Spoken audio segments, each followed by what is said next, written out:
হাজার বছর আগে যখন নীল নদের তীরে গড়ে উঠেছিল এক মহান সভ্যতা, তখন জন্ম নিয়েছিল এমন এক সিংহাসন যা রাজা নয়, দেবতার জন্যই উপযুক্ত ছিল।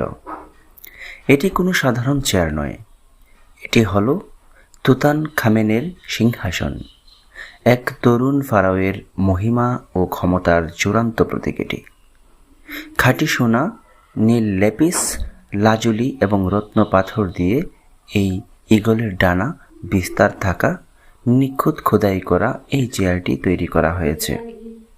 এটি একটি ঐশ্বরিক আসন হিসেবে তারা মানত।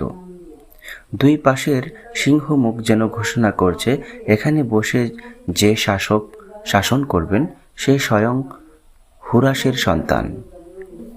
এই সিংহাসনে বসেই তুতানখামেন হয়েছিলেন দেবতা মানবের প্রতিনিধি। তার মৃত্যুর পর হাজার বছর এই সিংহাসন ছিল অন্ধকার কবরের নীরব প্রহরী।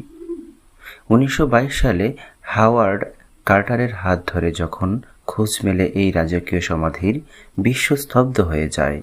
ইতিহাস জেগে ওঠে নতুন এক তথ্যবহুল এক চেয়ার সম্পর্কে জানার জন্য।